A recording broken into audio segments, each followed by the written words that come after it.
Good morning. The Judiciary Committee Subcommittee on Crime is called to order. We thank all of you for being here. We will begin with the Pledge of Allegiance offered by the gentleman from California, Mr. Kiley. Please join me in saluting our nation's flag.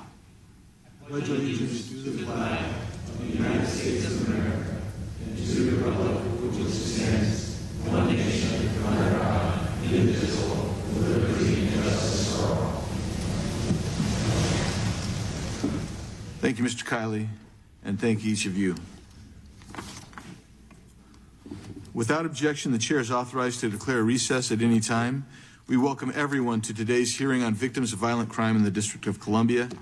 Without objection, the gentlelady from the District of Columbia, Ms. Norton, will be able to participate in today's hearing to question witnesses if a member yields her time for that purpose. We're grateful to have Ms. Norton visiting with us today. Thank you. I now recognize myself for an opening statement.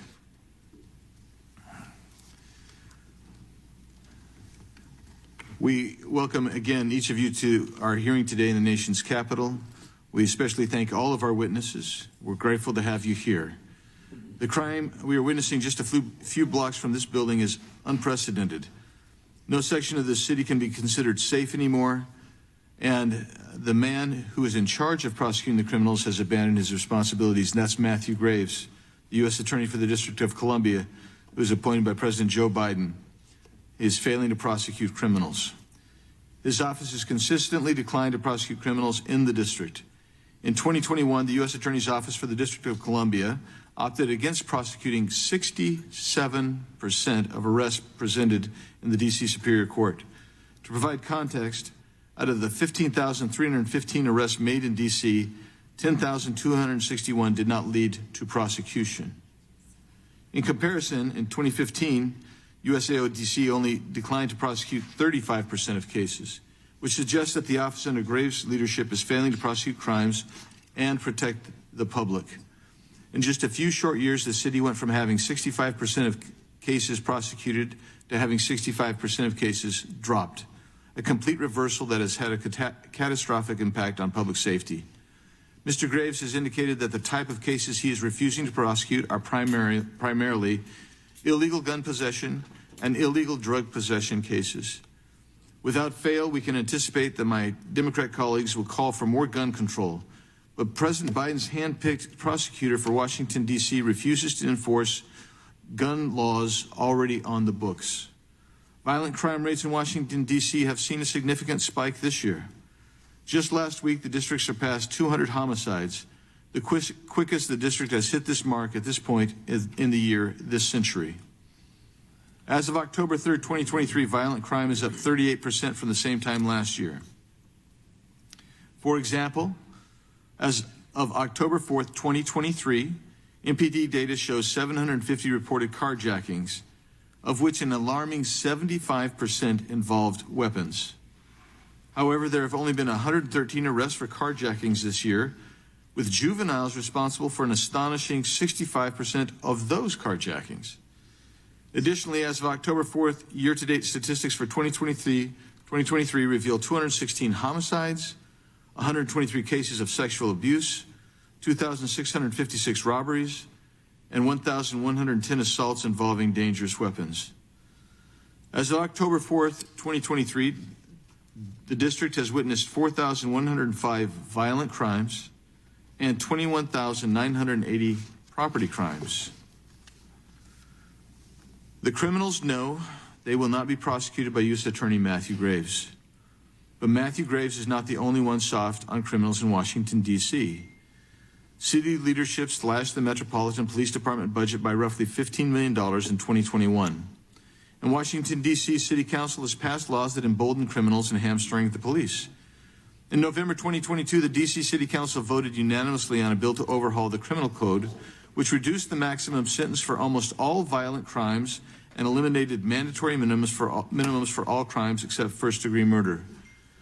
That proposal was vetoed by the mayor, which was later unanimously overridden. The bill was so radical that bipartisan majorities in both the House and Senate passed a resolution to prohibit it from becoming law, and President Biden signed it. In the wake of the May 2020 murder of George Floyd, the District City Council passed police reform legislation that radically changed policing in the district. Unfortunately, city leadership has not always supported law enforcement, and that shows up in recruiting and failure to retain officers who they've spent money training that have simply been let go. Today we'll hear from a former assistant U.S. attorney, an MPD detective, and victims of crime about ways to make this city safe again. At this time, I have two articles that I'm going to enter into the record. One called "The D.C. City Council Failed at Criminal Justice Reform, Congress Must Fix It," and another called "The Blue City Murder Problem." Those will be admitted to the record without objection. Seeing none. I'm going to show a short video. 2023 is on track to be one of the deadliest D.C. has seen in decades. There have now been 200 homicides so far this year in the district. The district is in a state of emergency due to the high crime rate. So far in 2023, 12 children have been shot and killed. The murder rate in the District of Columbia is skyrocketing. Crime on D.C. public transit has jumped to horrific rate. All crime up 25%, murder up 24%, motor vehicle theft up 107%. A violent weekend unfolding in the district. 2023 is now the third year in a row where D.C. has reached 200 homicides. Police are investigating a series of shootings that includes a mass shooting. 16-year-old shot and killed, and then bullets went flying into 2 classrooms. 8 people shot and killed in the district in just 72 hours. A triple shooting in Shaw. 2 women are dead and a teenage girl is in the hospital. Some neighborhoods have seen homicides increase 280%. The vast majority of them are just fine. I thank again the witnesses for being here. I look forward to your testimony. We appreciate you being here, and all in the audience and the members of the committee being here. I yield and now recognize the gentle lady from Texas, the ranking member, Ms. Jackson Lee. Mr. Chairman, thank you so much for your courtesies, and thank you to my colleagues that are here, Ranking Member Nadler, Congresswoman McBath, Congresswoman Dean, and we are pleased that the District of Columbia Representative Congresswoman Eleanor Holmes Norton is present today. Make as many efforts to hear her voice. Let me be very clear. We're in the midst of disarray. We have no speaker. And for those of you who watch Democrats come in, we're in a very serious caucus meeting, which is our responsibility. So please forgive us for any short delay that you may have seen. It is no offense intended. And the first thing I want to say is to those who've been victims of crime, that there is no greater responsibility for those of us in Congress, those of us in local government, those of us who will lead cities, and those of us who lead cities, to realize that our people, the people there, are our greatest responsibilities. I want to be a problem solver and a crime fighter.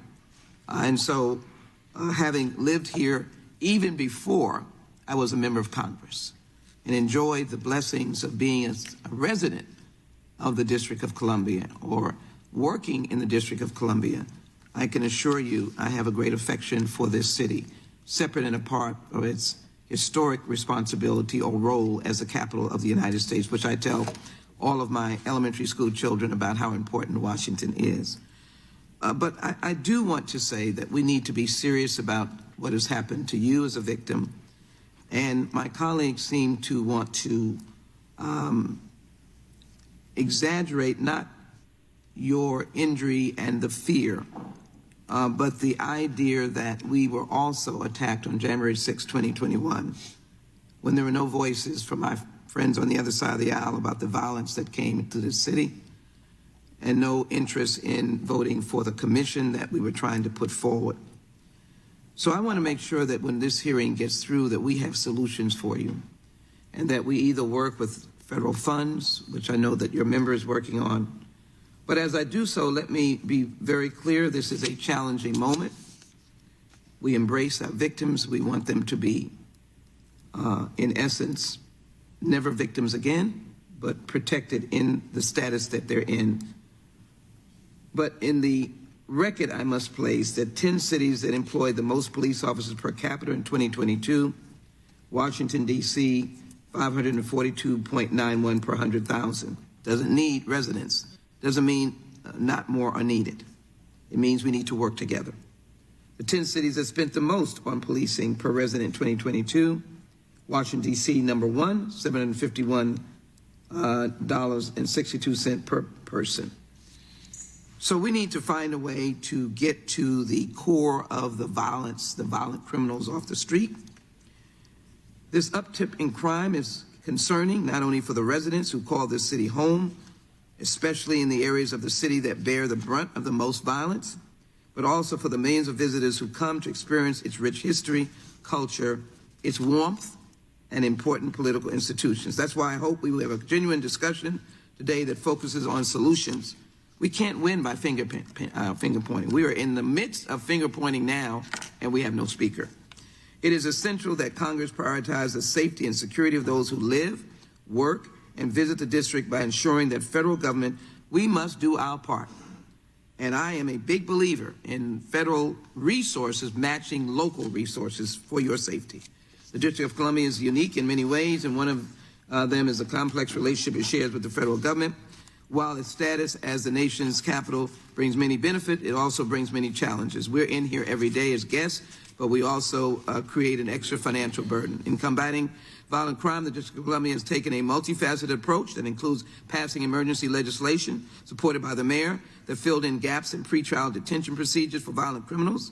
You're holding more of these criminals now, bolstering law enforcement programs and recruitment, implementing community policing initiatives, and instituting a juvenile curfew in certain hotspots. And we know that we have to work with juveniles.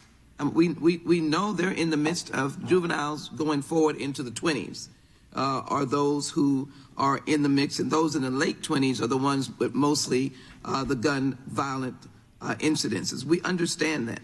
So enhancing the use of technology such as CCTV cameras to combat crime. Additionally, the district has focused on crime prevention strategies such as increased investment in youth programs, education, job opportunities for at-risk individuals. It doesn't help you to say that there is a crime wave across America. Every city has to take responsibility, and I realize that because people are in pain. But the district's response to any type of crime, whether violent or not, can be complicated by overlapping jurisdictions and responsibilities between local and federal law enforcement. I want to find a smoother way of finding that common ground that they can work together along with your distinguished member of Congress. We know that the federal government's presence in the district, while providing unique opportunities for collaboration, also creates challenges. We want to, for instance, despite the obvious needs for agencies from both governments to work together and share information vital to public safety, like the identity of an individual suspected of committing multiple robberies, communication between the two agencies or entities can be stymied by legal red tape. Let's stop that. That's why it's crucial for Congress to ensure coordination and communication among the multiple agencies that possess jurisdiction over different areas of the criminal justice system. I hope our witnesses today will offer solutions, establish greater coordination and cooperation between the local and federal law enforcement. We must also consider the resources required to combat violent crime. Get violent criminals off the street is what we all should collectively want to do. Wraparound services and helping those who can get out of the criminal mindset, get them away from this and you won't see them again. Let's not eliminate that opportunity. Let's deal with mental health services that may also be engaged.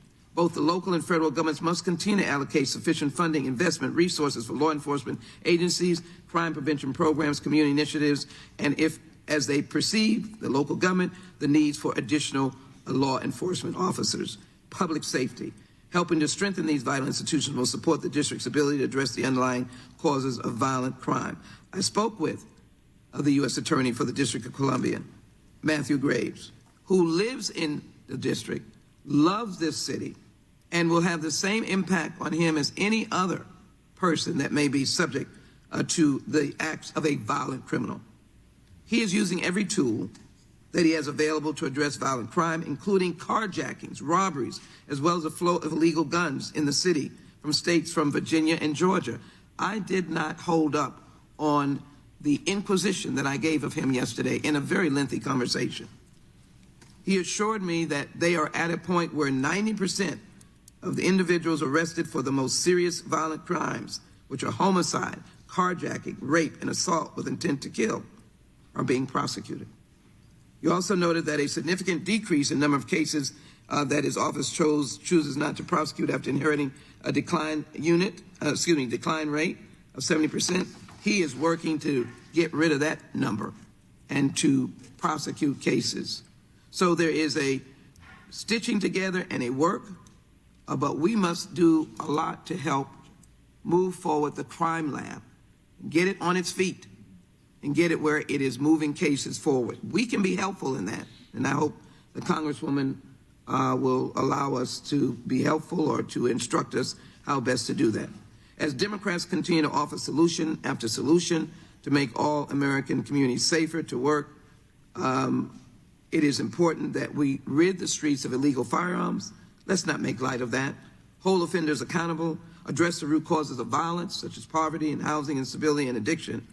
And Republicans have yet to join us on all of these issues.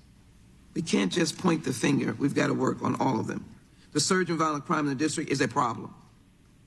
I want to hug every victim, but I would like to say, I don't want you to be a victim. I don't want victims in Houston, Texas.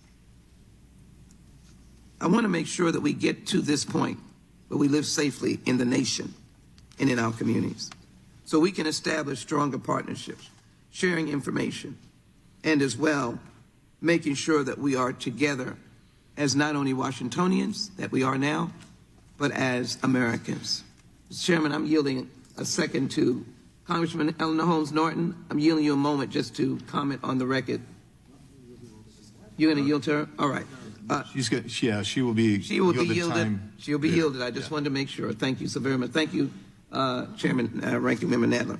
By establishing this ability to work together, my goal here is to sit here and listen to you with respect, and my mind will be calculating how we continue to work with you, your mayor, your law enforcement, your Washingtonians, your excellent member of Congress, and the federal government to do what we're supposed to do, which is to ensure the national safety of the American people. With that, I yield. Thank the gentlelady. Without objection, the gentleman from Maryland, Mr. Ivey, will be able to participate in today's hearing to question witnesses if a member yields him time for that purpose. The chair now recognizes the chairman of the full committee, Mr. Jordan, for his opening statement. I thank the chairman. Crime is out of control, and everybody knows it. More importantly, everybody knows why. When you defund the police and you have prosecutors who go soft on crime, you get more crime. This doesn't take a genius to figure this out. We've done field hearings in New York, field hearings in Chicago. Everybody tells us the same thing. And frankly, when you disparage the good men and women who put on the uniform, risk their life every day in our streets, you also get a shortage of police officers and more crime. Never forget, bad guys aren't stupid, they're just bad. If they know there are less police on the street to stop them, and they're not going to get prosecuted if they do get caught, they do bad things. That's what we all got to understand. This is as basic as it gets. So I want to thank our witnesses for being here. Thank the chairman for this hearing.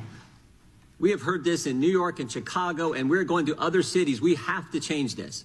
And we have to begin to say to our law enforcement, thank you. Thank you for doing a tough job.